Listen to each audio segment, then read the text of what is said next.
Welcome to Travel Posting. My name is Alejandro Bucabe and I'm greeting you from Austria, from Innsbruck.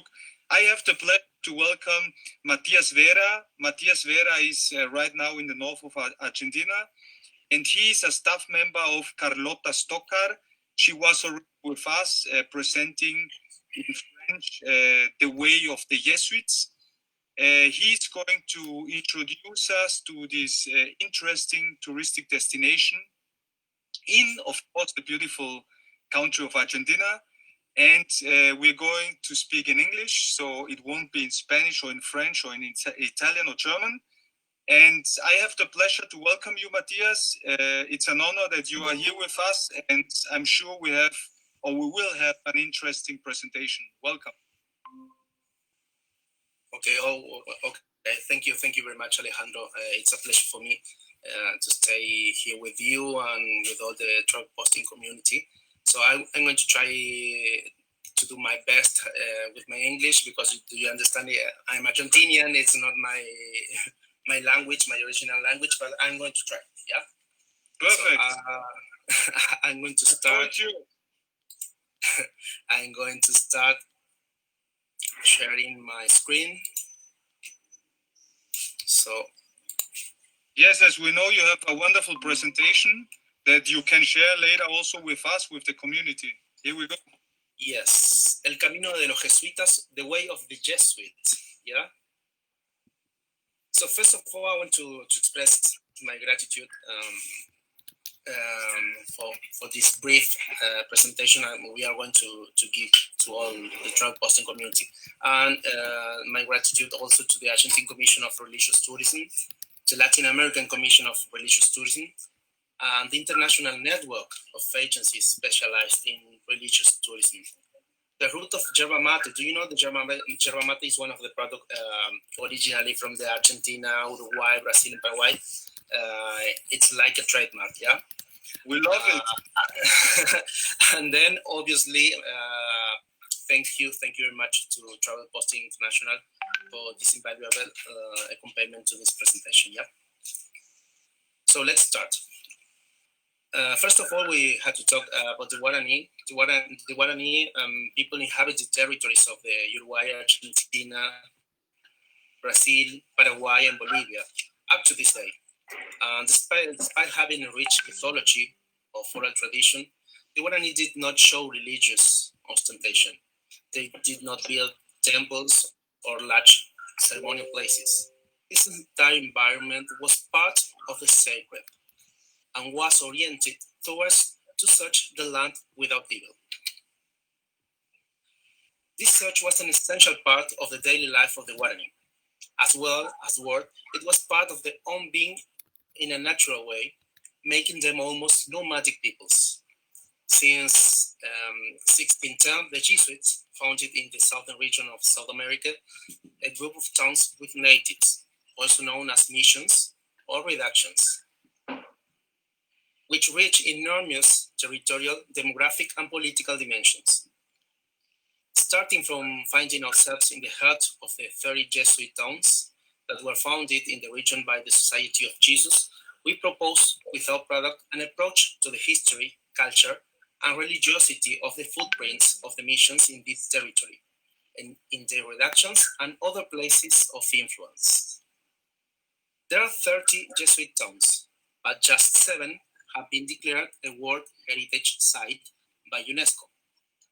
São Miguel das Missões in Brazil, Santísima Trinidad and Jesús de Tabarangue in Paraguay, Santa María la Mayor, Santa Ana, Our Lady of Loreto, and San Ignacio Mini in Argentina.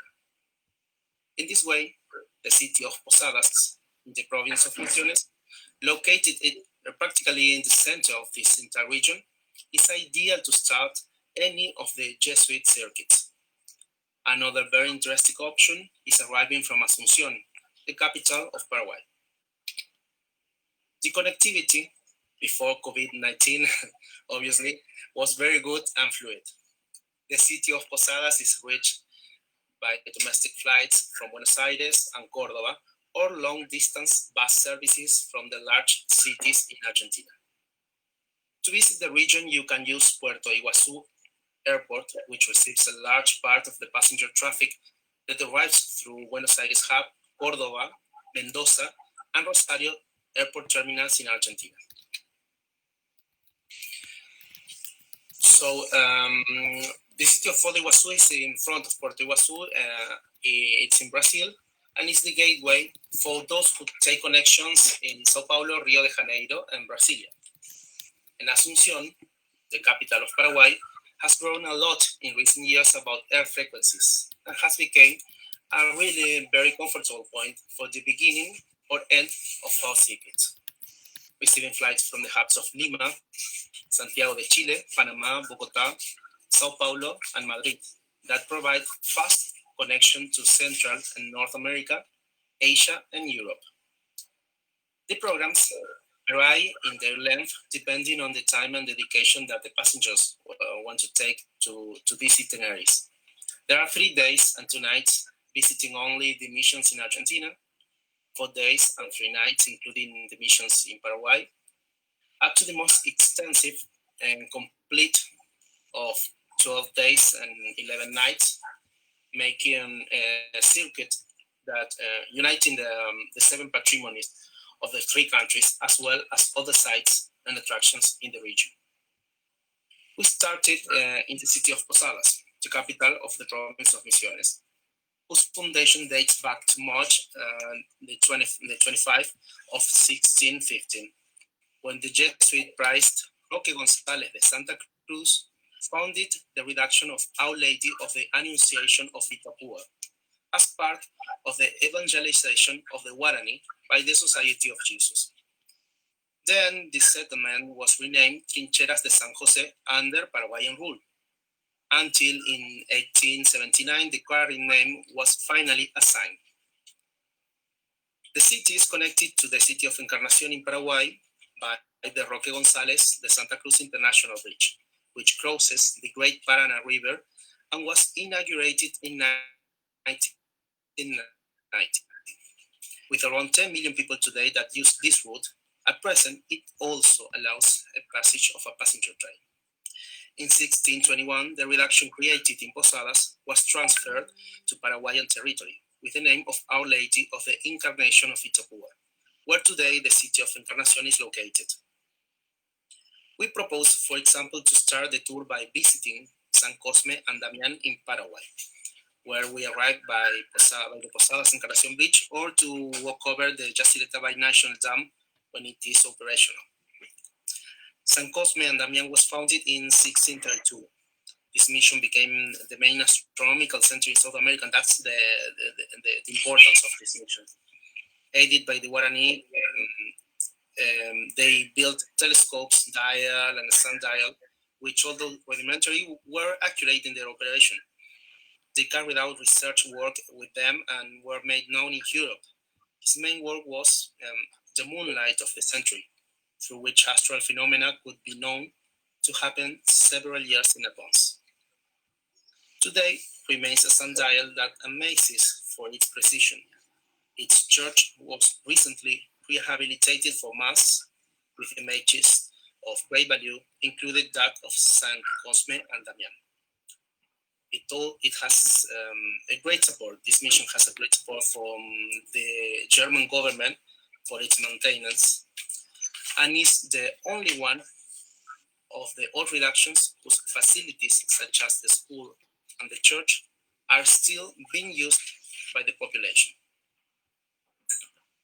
Then we moved 160 kilometers crossing the city of Encarnación for visiting Jesús de Tabarangüe. Jesus was founded in 1685.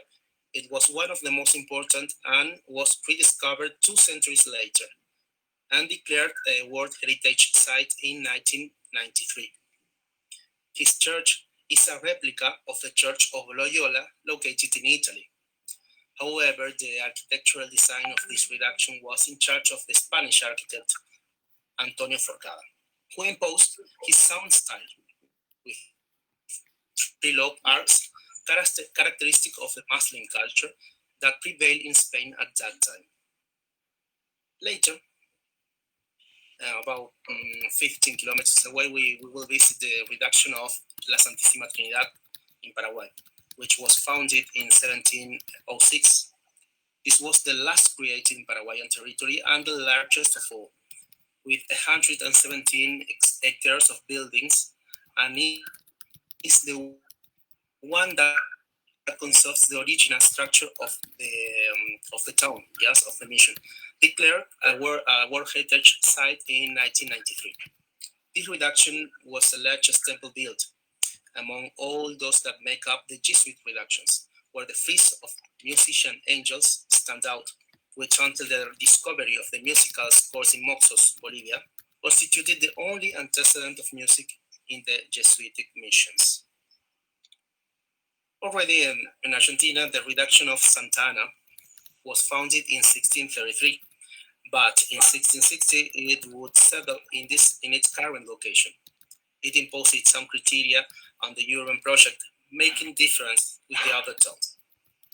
The most striking element is the imposing elevation of the main complex. With a large access staircase, it was declared a World Heritage Site in 1984. Very close to the reductions, we have access to La Cruz Theme Park, which is located on the Santa Ana Hill, 360 meters above sea level in a property of pure native forest, with waterfalls, native tree species, birds, natural viewpoints, and particular attractions. A space that combines nature in its purest form with architecture in perfect balance, facilitating access and route through trails and sidewalks.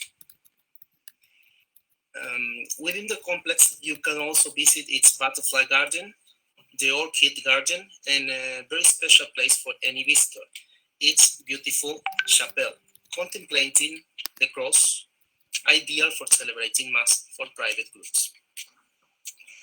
Nearby, we will find Our Lady of Loreto. This mission was founded in 1610, and it was included as a World Heritage Site in 1984. It was a pilgrimage center. The street in front of the church connected with two sub-centers located outside the urban area. The mission specialized in the production of yerba mate. The press that was installed in 17 was used to publish the first books produced in current Argentine territory. For the other side, we have San Ignacio Mini. San Ignacio Mini is the best preserved of the structures in Argentina, created in 1610. Its vestiges were inserted in the layout of the current town of San Ignacio. The urban plan of the mission was organized around the square and was presided over by the group that made up the town hall and the main temple. It had restoration works that were carried out between the years 1940 and 1950. Since 1984, it has been on the UNESCO World Heritage list. The main entrance from the north was a central street whose perspective focused on the facade of the temple shows the Baroque conception with which the urban space was structured in the missions. Then, Santa Maria la Mayor on the banks of the Uruguay River has also been a World Heritage Site since 1994. This mission was founded in 1626 and a printing press operated here that published books of great value such as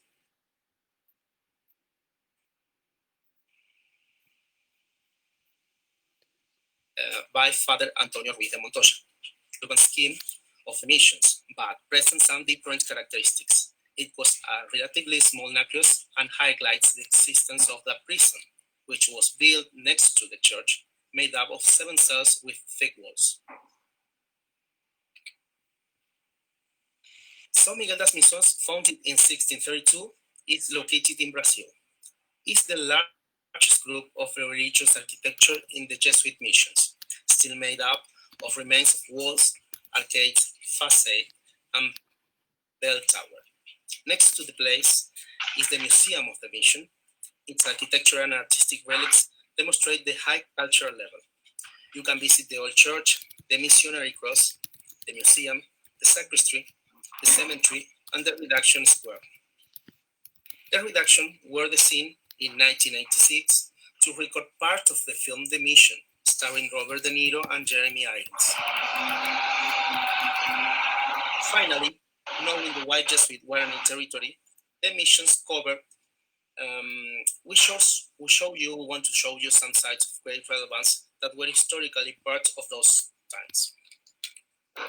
First, we chose to start with the city of Asunción, which is the capital of Paraguay, founded on August the 15th of 1537, which makes it one of the oldest cities in South America, a unique destination to visit to get closer to the culture and history of the region. It has a very good infrastructure of services to visit tourism from all over the world, with peculiar features that only the Paraguayan people can offer. Attractions such as the Palacio de López, which today is the headquarters of the executive power of the Paraguayan government, and the Presidency of Paraguay. It is one of the most emblematic buildings in the Paraguayan capital. The Cathedral of Asunción, whose first construction began in 1539, 2 years after the founding of the city, was originally made of adobe and ponds. It was the first diocese of the Rio de la Plata. Within the Argentine territory, a few kilometers from the city of Posadas, in the province of Corrientes, we find the recently formed Iberá National Park, with land assigned by the Conservation Land Trust Foundation to the Argentine government. This extensive wetland, covering about 12,000 square kilometers, it is only surpasses in extension by the Pantanal Brazilian, Bolivian, and Paraguayan, and are part of the Guarani Aquifer, considered the third largest freshwater reserve in the world. The reserve offers the possibility of approaching the landscape of South American estuaries and wetlands, together with its exuberant fauna and in accommodations of different categories, with the possibility of activities such as navigations of its lagoons and channels, horseback riding, and hiking. The province of Misiones is blessed by a large number of waterfalls and the largest extension of tropical jungle in the Argentine territory. We found more than 170 waterfalls, some exploited as attractions and provincial reserves, others unexploited, and many are in private areas. These attractions frame the variety of activities related to adventure or nature tourism, such as hiking, wildlife observation, kayaking, rafting, trekking, and more. Towards the east center of Misiones, in the border with Brazil, we have the Uruguay River, where you can find one of the most impressive postcards of the region. The Saltos del Moconá. It's an attractive shore with Brazil. It has a channel of almost 3,000 meters long, of which only 1,700 are navigable, to be able to approach the forces of the water that fall, forming an extensive wall. And then, to the north, we found the majestic Iguazu Falls, inside the Iguazu National Park, a nature preservation area that covers more than 67,000 hectares, and it is a system of 275 waterfalls in the heart of the Paranaense forest, located 17 kilometers from the mouth of the Iguazu River in the waters of the Paraná River, at which point the borders of Argentina, Brazil, and Paraguay meet.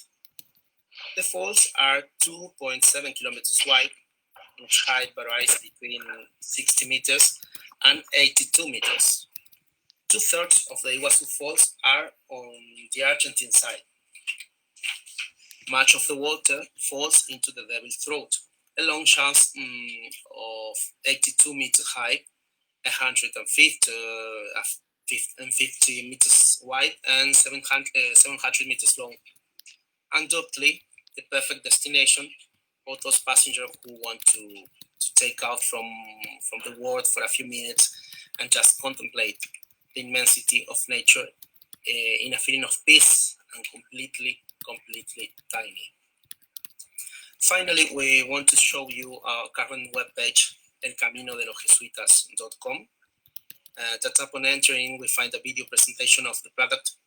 Then it gives you the possibility to continue selecting the language to navigate. And there you can find several tabs with which you can interact and get to take a look at each of the 30 Jesuit towns, where you will find a brief historical description of them in Spanish or in English for the moment. Then continue to the photo gallery and a video gallery, and the related itineraries that apply in each case. And to close, I want to thank you the opportunity to have given us to present this great experience that we offer to the world. Always remembering this product, the Way of the Jesuits, is a tourist product of a religious nature, but it is also cultural, historical, educational, archaeological, and scientific research.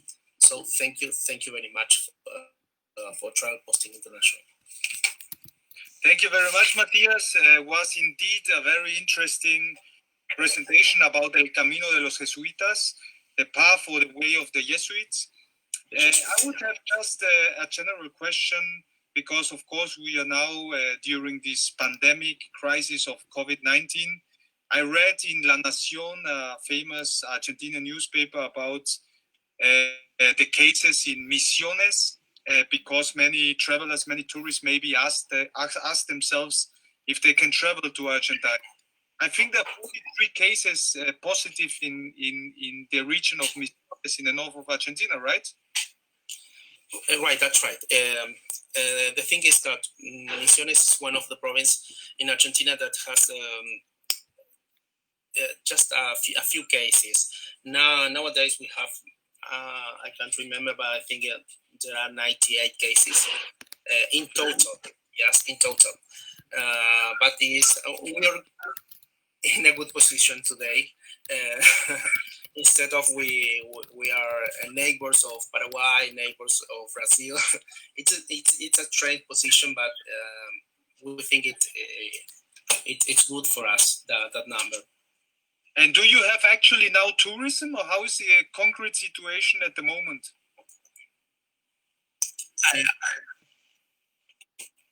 Okay, so international tourists, they are not booking today. Yes, okay. Because Argentinian borders are closed. Yes. But in the interior of the province of Misiones, we have a local tourism that is very rich. It is very rich. We have overbooking for until December the 13th. So it is really good for us, for travel agencies, for hotels and hostels, for guide tours. So it is good. It is good.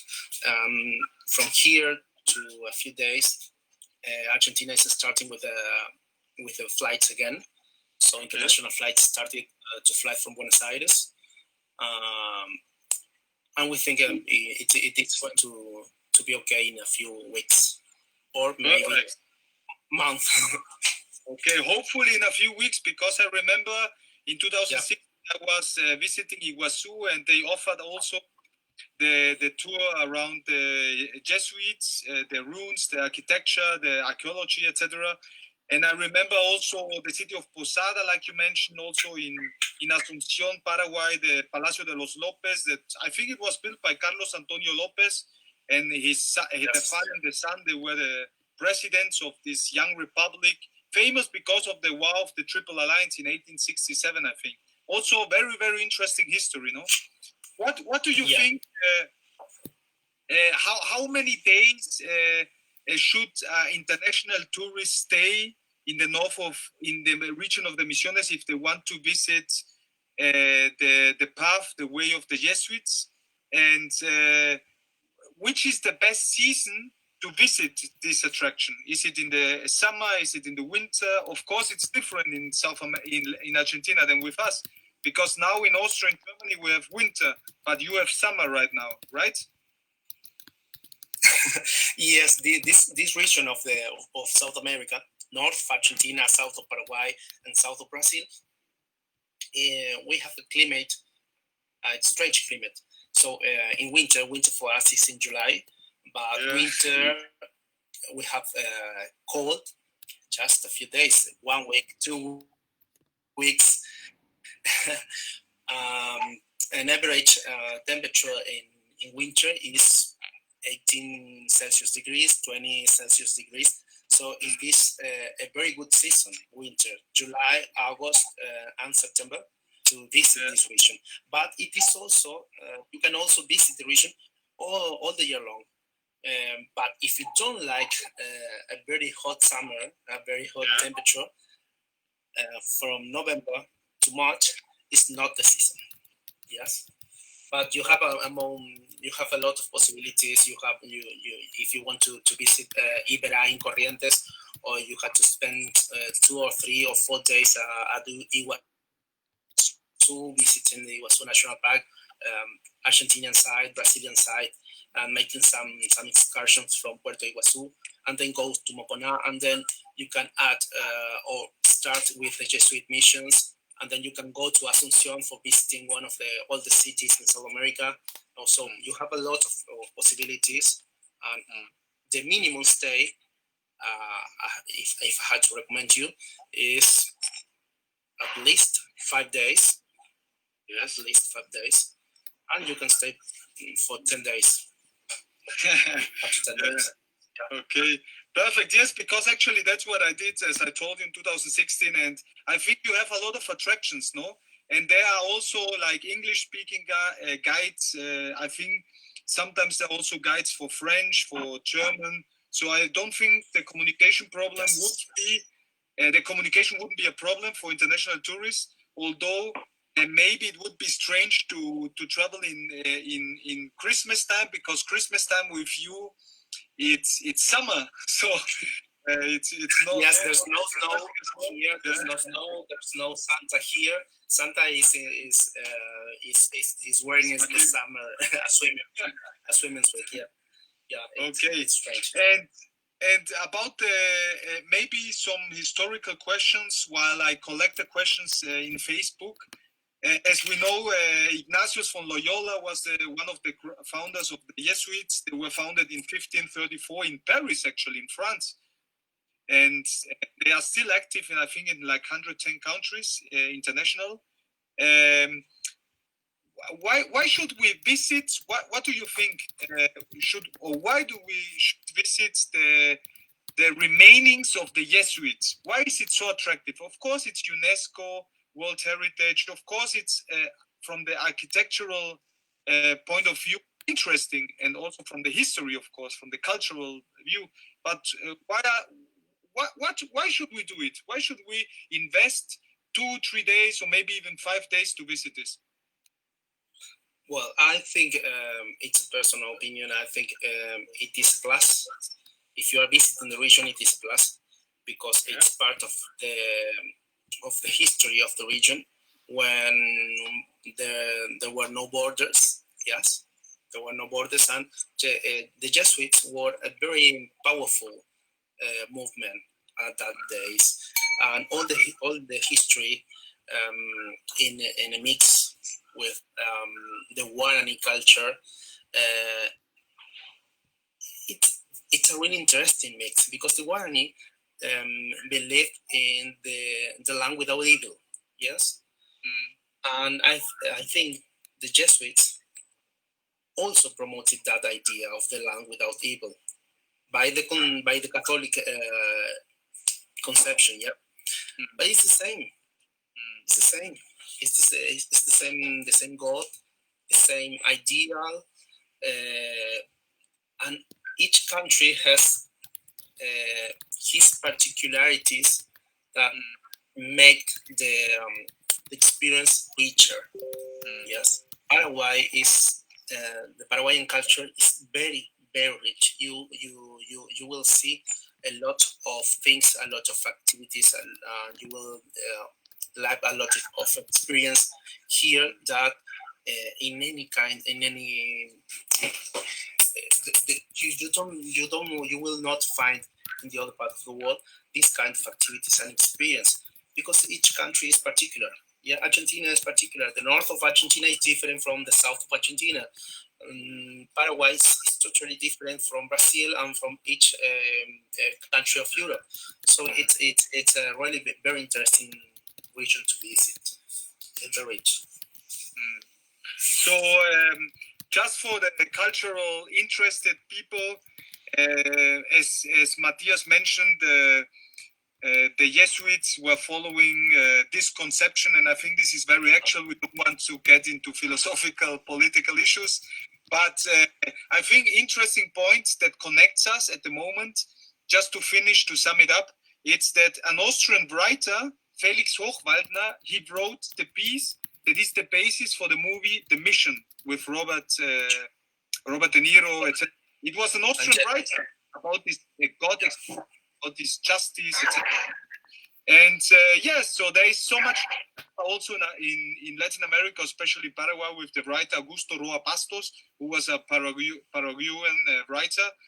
And so there is a lot, as you said, because normally we ask the people, what do you know about Paraguay? And they maybe even mention Roque Santa Cruz, no? Yes, the Roque Gonzalez Santa Cruz, the Christ. Yeah. The footballer, no? So I think this is an invitation to all the audience, to all the people that are listening and watching us, to discover, to go beyond the borders. Not only Argentina, but also Paraguay has a lot to show, no? Matthias, is there something else you want to add to the presentation? No, I think no. I don't know if you have any other question. Okay, let's check the last time. If there are any questions, you can. No, there are no questions. There are just some people commenting that they want to visit it, and maybe I think it was one from Travel Posting that if we can organize a collective trip of Travel Posting to, I think they all want to visit you guys. Okay, like a fun trip for Travel Posting. So probably we will book soon, and thank you very much. I think Carlota has her audio on. Thank you very much, Matthias. Thank you very much, Carlota. Thank you very much to your agency. And I think it's a unique trip. So I definitely will do it. So I invite everybody again in our audience to visit Argentina, visit Paraguay, visit the path of the Jesuits. Thank you very much, Matthias. Thank you very much, Carlota, and have a wonderful day. Thank you. Bye-bye. Bye-bye. Bye-bye.